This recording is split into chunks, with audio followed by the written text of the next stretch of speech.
Ladies and gentlemen, boys and girls of the YouTube world, CJ Rose's back in the building. Welcome back to the channel.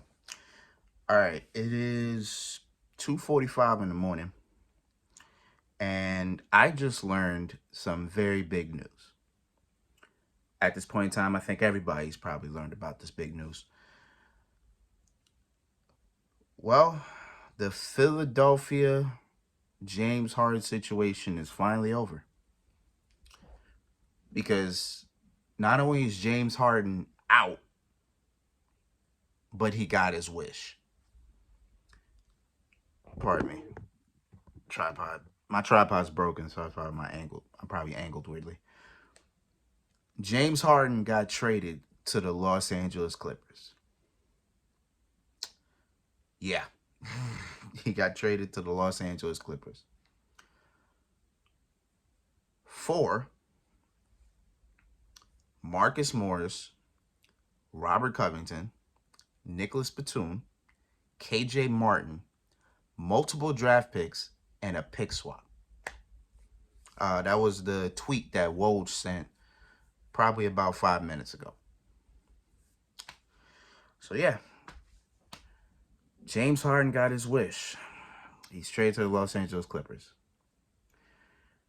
Is this a win-win for the Clippers? Because it is a win-win for Philly. But is it a win-win for the Clippers? Well, at this point in time, this is a rental for the Clippers because James Harden did opt into his option, his player option.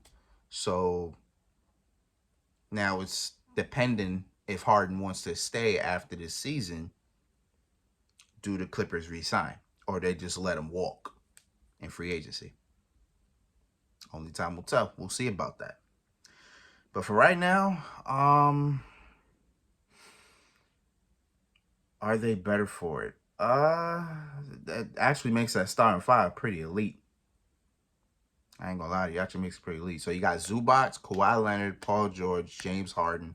Because I'm pretty sure James Harden's gonna be back to playing the shooting guard position. And Russell Westbrook. Interesting. Very, very interesting. So at the specific point in time, I think the Clippers have played 3 games already. I think they played 3 games. I think they're either 2-0 or 2-1. But they're off to a pretty solid start. And their next game's actually against the Lakers. So actually James Harden definitely ain't James Harden definitely ain't playing that game. He can't be. It's too soon. Because you already know they're gonna have their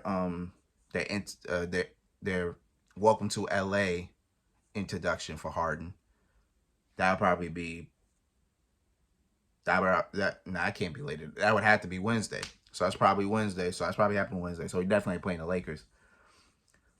So that actually probably gives the Lakers an advantage because consider the amount of players that Clippers had to give up just for James Harden. It's pretty wild. Because again, this is more of a rental for the Clippers. So as of right now, they probably have one of the best starting fives in the game. I just don't know how things are gonna go. Granted, Harden and Westbrook have played together in the past, so their chemistry is what it is. Hasn't played with Paul George before, so that's gonna be interesting. And him playing with Kawhi Leonard is probably a little interesting as well. I feel like, I don't know why, but I feel like James Harden and Kawhi Leonard are gonna collide. Like, I don't know, their personalities, I feel like they're gonna collide. Because there's times where Harden is like lazy, right? Like we've seen Harden. He's a little lazy on the court. And Kawhi Leonard's kind of no nonsense. So I don't know. Kawhi Leonard may call him out on his ish. I don't know. You know what I'm saying? But I guess we'll see what's going on with that. And we'll probably hear about it from Paul George and in the podcast next Monday. We'll see what's up with that.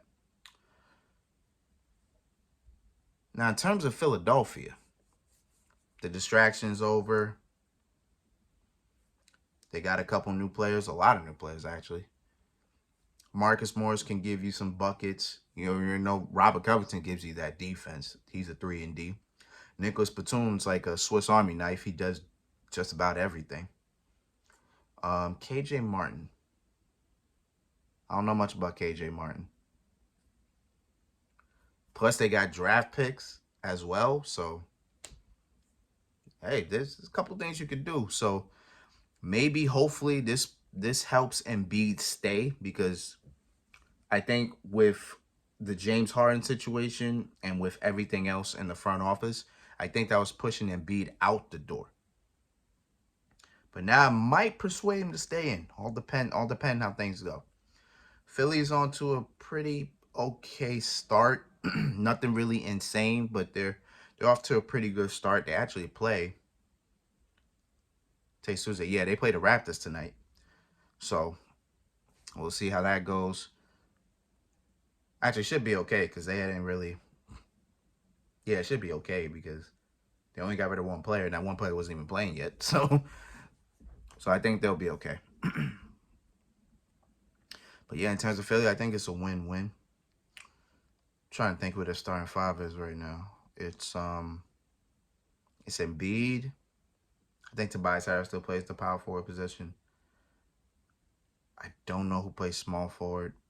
That might be Kelly Oubre. I think Kelly Oubre started. Yeah, so that might be Kelly Oubre. So it's Embiid, it's Tobias Harris, it's Kelly Oubre. I think it's DeAnthony Melton and Tyrese Maxey. Thinking, did anybody they get, can they insert in that lineup? I'm not sure. I think they'll keep their five, and then they just have a whole bunch of. Ooh, that bench just got better. Now you got Pat Bev. Now you got Nicholas Batum. You got Rob Covington. You got Marcus Morris. Your bench just got a little bit better. So Philly actually this benefits Philly a lot more. Now their bench is upgraded. Now they ain't got to deal with James Harden anymore. Everything works out. You know what I'm saying? Plus they get picks as well. I mean, those picks probably invaluable because they come from the Clippers. And the Clippers have been a playoff team every year. So maybe those picks aren't as valuable, but it's things that you could package if you want to make a splash. You know what I'm saying? But hey, man, I like this for Philly.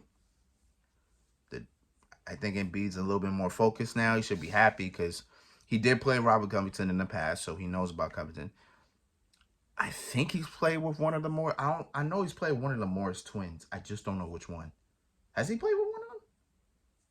I don't know if he's played with either one of them. I'm not sure. I don't think he's ever played with Batum, but Batum definitely could help Embiid. I think everything works out. I just hate the fact that I don't get another year of Harden and Embiid. I mean, granted, they weren't successful at all, obviously. But at least in this sense, you know, Harden was like the perfect combination for Embiid. You know what I'm saying? But we'll see what's up. Embiid's not really doing anything crazy as of yet. But the season's still early, so we'll see what's up with Philly. But it's definitely a win-win for Philly. For the Clippers, only time will tell. Again, they got an elite starting five. Their starting five is elite. But only time will tell because their bench now is lacking a lot. I know they got Norman Powell coming off the bench. They got Terrence Mann coming off the bench. Those are like the only two pieces that I know. I don't know. I guess, again, we'll see what happens. We'll see what's up, man. But yeah, until then, it's been Rose, man. Thank you for watching. Thank you for all the love, support. As always, I'm going to continue watching Ray Donovan, try to finish this up. I'm on the final season, and then I'm going to sleep. When I wake up, I'm going to upload a Spider-Man video. Yep, still going to continue that Spider-Man 2. I don't know how close we are to the end, but we getting there. And yeah, continue my 2K as well. That's all I got. You know what I'm saying? But until next time, peace, love, 100. Yeah.